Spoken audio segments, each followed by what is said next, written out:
Baik, kita akan mempersiapkan diri untuk pembacaan dan perenungan firman Tuhan. Kita persiapkan bacaan Alkitab dari Markus pasalnya yang ke-15 ayat 33 sampai 41. Markus pasal 15 ayatnya yang ke-33 sampai dengan ayatnya yang ke-41. Sebelum kita membaca dan merenungkannya, marilah kita berdoa mohon bimbingan Roh Kudus. Kita tundukkan kepala. Tuhan, kami sungguh bersyukur jikalau pada saat ini Engkau boleh memanggil, bahkan mengundang kami untuk beribadah Jumat Agung sekaligus juga nanti menerima roti dan anggur perjamuan. Terpujilah Engkau yang telah memberikan kami kekuatan langkah untuk sujud di bawah kaki salib-Mu. Terima kasih Bapa. Sebelum kami menerima roti dan anggur perjamuan kudus, kami akan membaca dan merenungkan sabda-Mu yang kudus.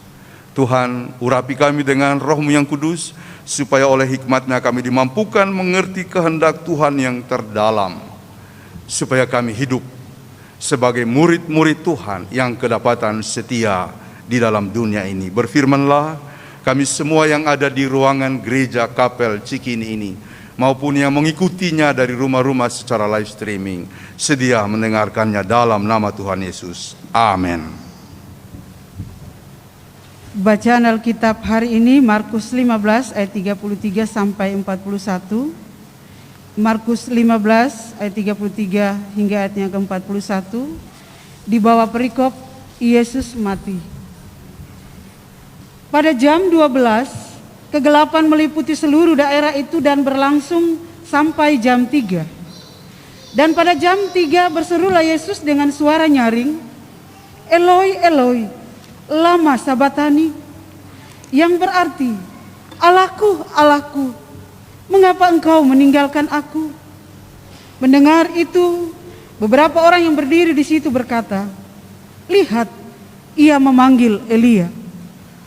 Maka datanglah seorang dengan bunga karang, mencelupkannya ke dalam anggur asam, lalu mencucukkannya pada sebatang bulu, dan memberi Yesus minum, serta berkata, baiklah kita tunggu dan melihat, apakah Elia datang untuk menurunkan dia. Lalu berserulah Yesus dengan suara nyaring, dan menyerahkan nyawanya. Ketika itu tabir bait suci terbelah dua dari atas sampai ke bawah. Waktu kepala pasukan yang berdiri berhadapan dengan dia melihat matinya demikian, berkatalah ia, sungguh orang ini adalah anak Allah. Ada juga beberapa perempuan yang melihat dari jauh, di antaranya Maria Magdalena, Maria ibu Yakobus muda dan Yoses, serta Salome. Mereka semuanya telah mengikut Yesus dan melayaninya waktu ia di Galilea. Dan ada juga di situ banyak perempuan lain yang telah datang ke Yerusalem bersama-sama dengan Yesus. Sabda Tuhan, jikalau kamu tetap dalam firman-Ku, kamu benar-benar adalah murid-Ku. Dan kamu akan mengetahui kebenaran, dan kebenaran itu akan memerdekakan kamu. Hosiana. Hosiana, Hosiana, Hosiana.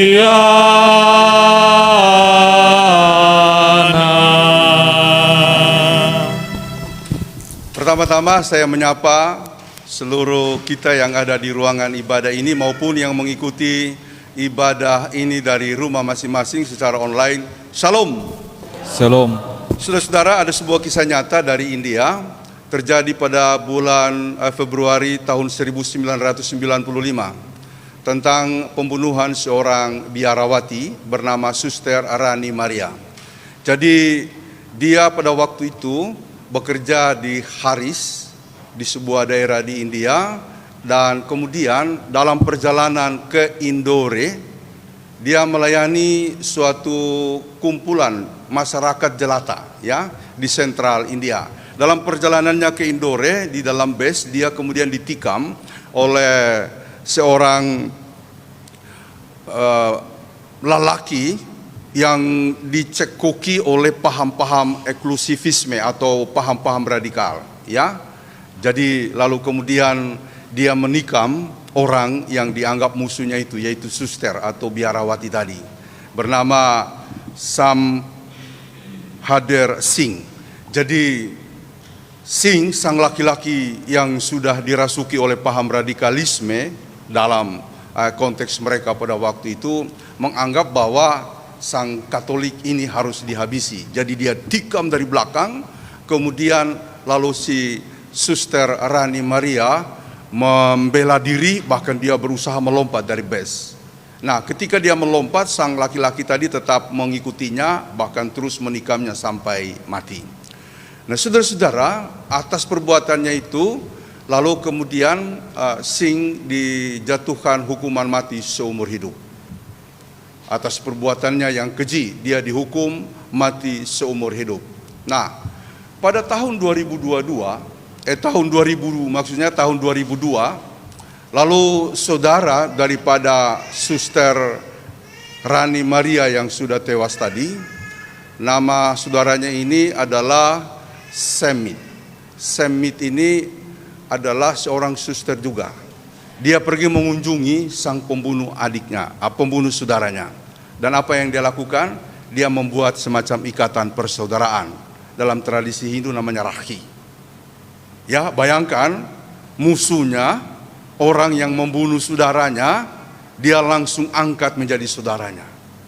Nah, sesudah itu dia bersama tarekatnya, suatu kelompok dalam biaranya, melakukan permohonan kepada pemerintah supaya Singh dibebaskan. Tetapi pemerintah tidak merespon karena hukum sudah dijatuhkan. Akhirnya dengan seluruh upaya, lalu Suster Selmit ini melakukan langkah menemui gubernur yang ada di wilayah itu, memohon supaya saudaranya, dia mengakui saudara saya diselamatkan. Memang dia menista keluargaku, menganiaya bahkan membunuhnya, tapi kami telah memaafkannya. Dan saat itu juga sang gubernur mengatakan, kamu pakai iman apa sampai kamu bisa mengampuni orang yang membunuh saudaramu? Imanmu itulah yang telah membuat pengampunan itu begitu nyata di hadapanku, kata sang gubernur. Akhirnya Singh dibebaskan. Lalu tahun 2007, setelah 11 tahun lebih dia mendekam dalam penjara, dia bebas dan dia pergi menemui orang tua daripada Suster Rani Maria yang dulu dibunuhnya. Dia meminta maaf, bahkan meminta doa dari sang orang tua. Selanjutnya dia sungguh-sungguh berubah. Kabarnya dia bertobat. Saudara-saudara, pengampunan itu adalah kekuatan kita. Ya, kalau kita orang Kristen tidak hidup dengan kekuatan pengampunan, saya kira level-level kekristenan kita bisa diukur. Kalau umpamanya kita berselisih dengan orang lain lalu kemudian masih membenci, itu level kekristenan kita masih diukur. Dan itulah sebabnya Yesus ketika di atas kayu salib, seruan pertama, hari ini kita bicara soal makna seruan Yesus di atas kayu salib. Ya, seruan yang kita mau bahas nanti adalah seruan Yesus yang keempat. Tetapi seruan yang pertama, ya Bapa, ampunilah mereka sebab mereka tidak tahu apa yang mereka perbuat. Jadi ada 7 seruan Yesus di atas kayu salib. Ada 7 seruan Yesus di atas kayu salib.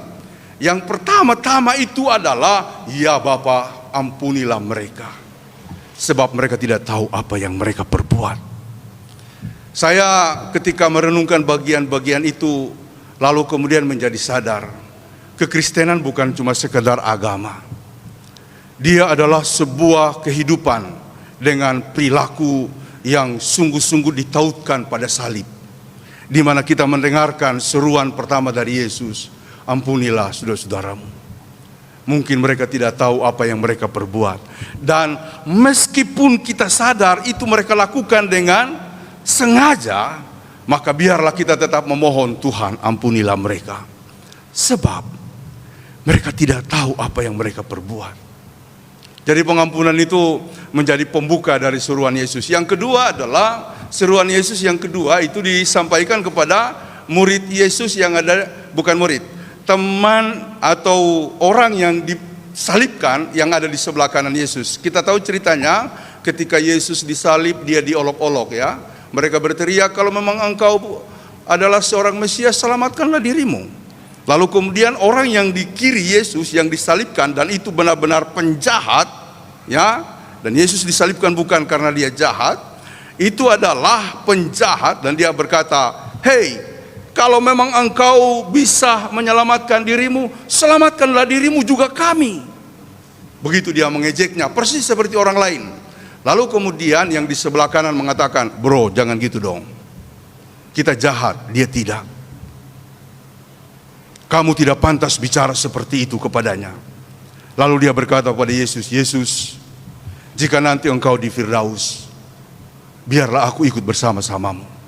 Dan ucapan Yesus yang kedua di atas kayu salib, "Aku berkata kepadamu, pada hari ini juga engkau akan ada bersama-sama dengan aku di Firdaus." Jadi saudara-saudara, ini hukum Kristen mengenai kematian, mengenai situasi sesudah kematian. Orang mati tidak lagi tinggal di tempat-tempat atau seperti keyakinan agama suku ya, ada 3 hari dulu, ada 7 hari dulu, enggak ada ya. Kita memang memperingati 3 hari atau 3 malam, lalu kemudian ada yang 7 malam, ada yang 40 malam. Itu bukan dalam rangka mau mengantar si arwah supaya nanti masuk surga, tidak ada. Mereka sudah langsung bersama-sama dengan Yesus di surga, di Firdaus. Jadi banyak yang kemudian mengatakan kepada saya, "Oh tidak begitu Pak." Begitu. Jadi tidak ada urusan lagi dengan sang arwah ketika kita melihat bahwa dia sudah selesai hidupnya di dunia ini. Lalu kalau umpamanya ada yang datang, itu siapa? Kadang-kadang ada yang bilang, "Ih, wangi-wanginya kayak parfum dia itu." Oh, itu orang bikin merinding itu kan. Kalau kita penghiburan toh, ada bunyi piring di belakang, oh semua langsung lari ke depan rumah. Ya kan? Tukar apa? Kalau di daerah Poso itu apa? Molega cinci ya, itu ya, main cincin untuk penghiburan itu bisa langsung buyar itu, bisa langsung bubar. Oh tadi malam saya atau bukan tadi malam, setelah 3 hari, tadi malam saya lihat ada bayangannya di rumah. Oh pasti kita lupa taruh baju kesayangannya, langsung besok pagi antar baju kesayangannya di kuburan lalu ditanam. Tidak ada urusan begitu. Saudara-saudara, siapa yang datang itu? Iblis. Iblis itu kerjanya menteror. Kalau orang dibuat takut karena kematian, padahal dia mati di dalam Tuhan, lalu membuat kita takut, itu iblis punya pekerjaan. Yang membuat kita menjadi takut, itu teror-teror dari iblis. Dia bisa menggunakan wajah sang kekasih kita, orang yang kita kasihi yang sudah meninggal, dia bisa meminjam bajunya, dia bisa meminjam wangi-wangiannya. Jadi jangan terkecoh ya. Hari ini jelas sekali dikatakan, hari ini juga kalau kamu mati, kamu bersama-sama dengan aku di Firdaus. Dan Firdaus yang dimaksud oleh Yesus ini bukan tahap 1, bukan tahap 2, baru kemudian kita tembus ke sorga, bukan. Itu filsafat Yunani. Filsafat Yunani itu ada jenjang-jenjang untuk menuju sorga, makanya ada api penyucian. Nah kita tidak mengakui seperti itu. Jadi dengan kematian Yesus, salib yang kemudian kita jadikan lambang, menjadi jalan untuk bersatu dengan dia. Seruan Yesus yang ketiga adalah ketika di atas kayu salib dia melihat ibunya dan murid-muridnya, dia berkata kepada ibunya begini, "Ibu, inilah anak-anakmu." Dan kepada murid-murid yang lain dia katakan, "Inilah ibumu." Lalu kemudian mereka hidup bersatu. Jadi saudara-saudara, Yesus sudah mati dan bangkit, bahkan sekarang ada di sorga. Dia meninggalkan sebuah pesan supaya kita hidup bersaudara.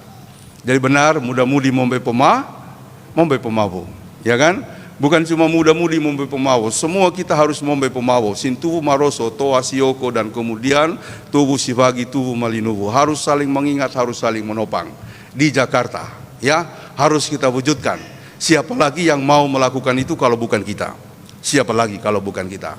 Seruan yang keempat, itulah yang tadi, yang dibacakan oleh Ibu Majelis Rosiana Tobondo Tagoa, di mana salah satu ayatnya meneriakan atau memuat seruan Yesus, "Eli, Eli, lama sabatani."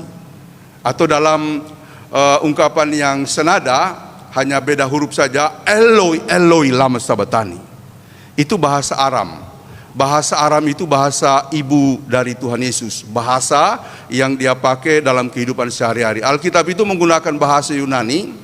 Bahasa Yunani itu bahasa nasional, tetapi bahasa ibu, bahasa daerah khas Tuhan Yesus adalah bahasa Aram. Inilah yang kita dengarkan. Eloi, Eloi, lama sabachthani, yang artinya Allahku, Allahku, mengapa engkau meninggalkan aku. Sesudah berkata demikian, lalu kemudian Yesus berkata, sudah selesai. Ya, kemudian aku haus. Sesudah aku haus, yang terakhir dia mengatakan adalah, ya Bapa, ke dalam tanganmu kuserahkan nyawaku. Jadi itulah deret-deretan seruan Yesus di atas kayu salib. Pada akhirnya dia mati dalam lapang hati. Ya, sebuah pikiran yang sungguh-sungguh tak terhalang untuk berjumpa dengan Allah. Kenapa? Dia melayani di dalam Tuhan, menghadapi penderitaan di dalam Allah, dan matinya di dalam Tuhan. Artinya, kalau orang hidupnya tidak benar, itu matinya pasti khawatir. Yesus menderita, memang dia mati mengenaskan, tetapi dia tenang. Bahkan penyerahannya jelas. Ya Bapa, ke dalam tanganmu lah kuserahkan nyawaku. Kalau orang yang punya dosa, misalnya itu belum dibereskan, itu tidak akan seperti itu. Matinya bisa lama. Karena saya beberapa kali melayani orang yang matinya susah sekali. Ada yang sudah tua-tua sekali, matinya susah. Lalu kemudian ada yang memang sudah kritis dan dokter bilang sebenarnya dia ini tidak bisa lagi ditolong, tapi susah matinya. Lalu kemudian dulu ada orang atau bapak 80-an tahun lebih, memang sudah begitu sekarat, tapi seminggu itu dia susah sekali ya. Orang sudah berpikir udah akan mati tapi belum juga. Akhirnya ada yang bilang kepada saya begini, Pak Pendeta, coba tanya jangan-jangan ada sesuatu yang ditinggal. Akhirnya saya berbisik kepada dia, Opa, saya ingin tanya, mungkin ada sesuatu yang Opa mau katakan. Itu tiba-tiba dia sadar, dia bicaranya jelas, ya walaupun terbaring, dia mengatakan, Pak Pendeta, bla bla bla bla bla. Saya tidak usah cerita apa yang dia katakan. Wah, kaget sekali saya. Sesuatu yang merupakan kejahatan. Akhirnya saya bilang sama Oma, istri beliau, lalu juga kepada anak-anak, dan semua kaget. Sebab mereka menganggap ayahnya itu ayah yang ideal. Memang kami juga melihat dia seorang ayah yang luar biasa, orang tua yang peduli ya kepada keluarganya. Namun ketika itu dibuka, Oma, istrinya kaget, anak-anaknya marah. Kok bisa begitu? Kok bisa begitu, Papi? Saya bilang begini, lepaskan pengampunan. Kalau tidak, ayah kalian tidak akan selesai. Akhirnya saya berbicara lama, Oma menerima, anak-anak menerima, lalu kita berdoa. Saya bilang, Opa, saya sudah bilang sama Oma dengan anak-anak, mereka mengampuni Opa. Lalu kita berdoa, amin, dia selesai. Ya, yang lain lagi saya pernah layani, susah sekali. Ternyata dia punya cincin. Ya, akhirnya saya bilang istrinya, mana itu cincin? Itu cincin peninggalan katanya. Ada isinya, jimat. Setelah kita bakar, baru kemudian jelas. Ya, saudara-saudara, kalau hidup kita masih menyimpan sesuatu, itu tidak kita bereskan, matinya akan tersiksa. Yesus menyerahkan dirinya dengan lapang hati, jiwa terbuka. Ya Bapa, ke dalam tangan-Mu lah kuserahkan nyawaku. Hari ini saya akan membahas lebih dalam soal seruan yang keempat yang terkait dengan pembacaan hari ini, yakni Eli Eli lama sabachthani. Allahku, Allahku, mengapa engkau meninggalkan aku? Itu hampir senada dengan Mazmur 22 ayat 2. Allahku, Allahku, mengapa engkau meninggalkan aku? Aku meminta tolong, engkau menjauh. Hampir senada, tapi bukan berarti Yesus mengutip Mazmur 22 ayat 2. Tidak. Hanya Yesus menyampaikan itu sebagai suatu konsekuensi dari penderitaan yang dia alami. Lalu kemudian pada waktu pembukuan kitab-kitab, loh kok senada? Artinya Yesus menggenapi Apa yang dikatakan dalam Mazmur 22 ayat 22. Ayat 2, karena kita tahu Yesus hadir sebagai Mesias, dia juga menggenapi seluruh hukum yang ada di dalam Taurat Musa. Saudara-saudara, sebelum saya mendedah, merefleksikan lebih jauh, saya ingin menyampaikan beberapa aspek terkait dengan salib atau kematian Yesus. Yang pertama, saudara-saudara, Yesus mati di atas kayu salib untuk membenarkan kita. Untuk membenarkan kita. Ya. Jadi tidak ada jalan kebenaran lain selain Yesus kemudian mengorbankan dirinya. Itulah sebabnya bahasa Kristiani menyebut dia menjadi korban penebus. Kalau dalam tradisi Yahudi, kalau misalnya kita berdosa lalu kita ingin penyucian, maka kita membawa korban yang sempurna, entah domba, entah apapun yang lain yang tidak bercacat, lalu dibawa ke ruang Maha Kudus oleh imam besar.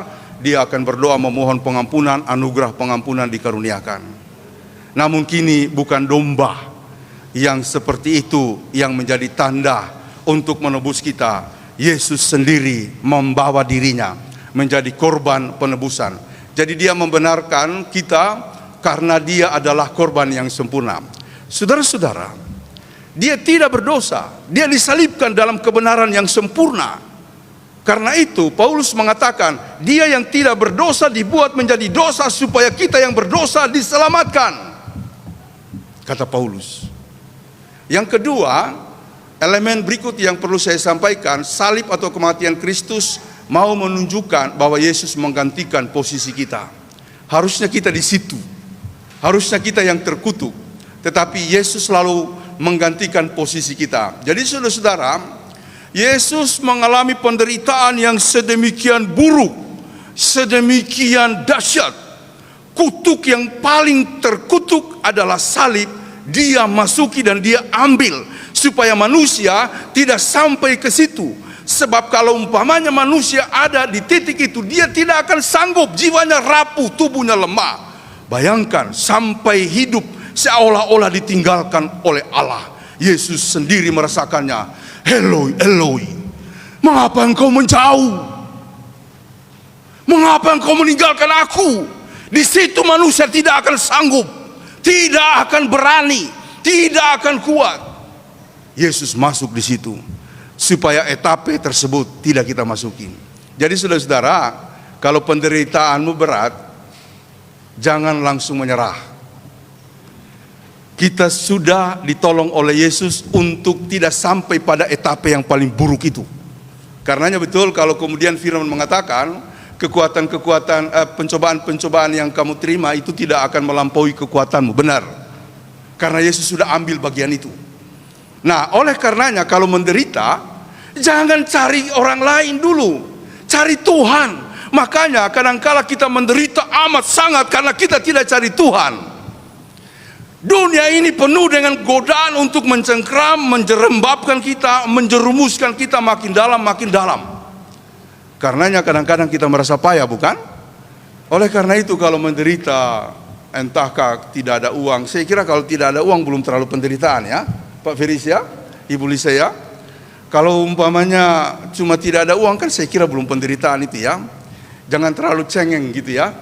Memang generasi sekarang kata Pak Reynal Kasali, strawberry generation. Itu strawberry generation itu indikatornya satu, cengeng. Ya, memang dia jago IT, handphone apa semua dia mahir, tapi giliran ditegur marah. Cuma ditegur marah.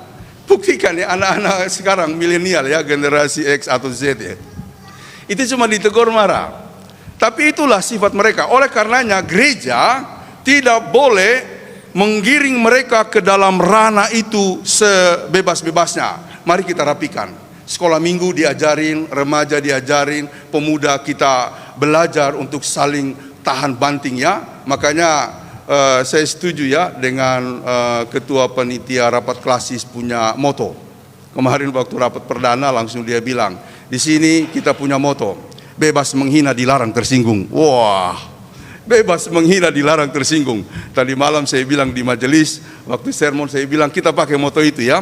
Di bebas menghina dilarang tersinggung. cuma sedikit ditegur atau kemudian langsung tersinggung. Nggak bisa. Saya kira kita harus maju ya. Dan saya sendiri secara pribadi sudah melatih diri saya. Orang omong begini, dulu waktu saya susah untuk studi, pulang saja Pak Phineas, nggak mungkin kamu dapat ini, nggak ada beasiswa, nggak bakalan dapat. Saya tetap bertahan. Ya, toh pada akhirnya saya dapat beasiswa S2 dan seterusnya sampai S3. Saudara-saudara, elemen yang ketiga adalah bahwa apa yang terjadi di salib mau menggambarkan Yesus sedang membuka jalan baru. Dan yang terakhir, Yesus memberikan suatu kekuatan yang dapat menerobos jalan-jalan apapun. Karena Yesus sendiri sudah menyampaikan itu, kamu akan mendapatkan kuasa. Kalau kamu percaya, kamu akan mendapatkan kuasa. Dan kuasa itu kuasa yang hebat. Jadi saudara-saudara yang dikasihi oleh Tuhan Yesus, dengan 4 elemen ini, maka saya sampai pada pokok renungan kita terkait dengan seruan yang keempat, Eli Eli lama sabachthani. Apakah Yesus merasa terasing dan benar-benar ditinggalkan oleh Tuhan? Ya. Pada waktu itu dia sampai di sebuah dataran, sebuah arena hidup yang betul-betul penuh dengan nilai kutuk, hanya kutuk semata. Dan di tempat itu tidak ada kehadiran Allah. Tidak ada kehadiran Allah. Dia masuk di situ dan dia berteriak, Eloi, Eloi, mengapa engkau menjauh? Mengapa engkau meninggalkan aku? Jadi sebenarnya bukan baru kali itu Yesus mengalami situasi ditinggal. Ketika dia butuh penghiburan pada waktu dia berada di pengadilan, dia ditinggal oleh murid-muridnya. Sebelumnya lagi ketika dia berdoa, ya Bapakku, jika boleh biarlah cawan ini berlalu. Tetapi Allah mengatakan tidak. Engkau harus tetap memikulnya. Sampai dalam bagian-bagian berikutnya ada kondisi-kondisi kesepian, tapi Yesus tetap menjalaninya. Dan yang paling tinggi dan paling tragis adalah pada waktu dia di atas kayu salib itu. Tetapi dia bertahan.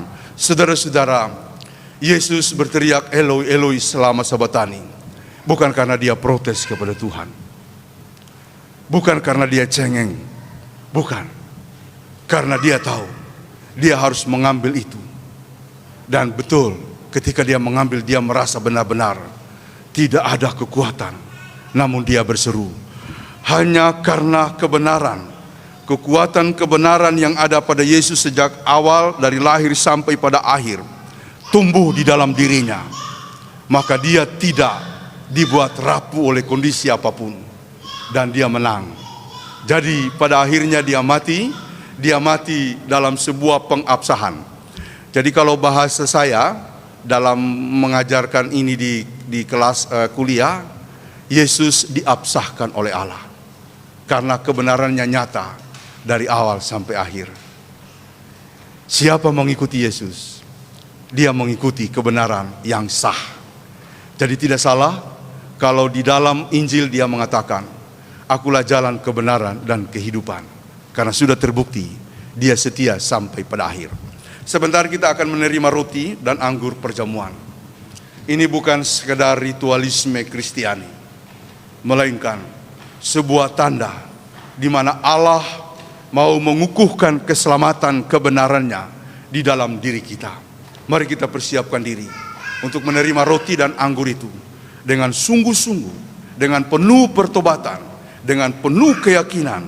Tuhan, saya percaya kepadamu, sebab engkau telah menyelamatkanku. Engkau telah mati di atas kayu salib. Ada amin? Tuhan memberkati kita.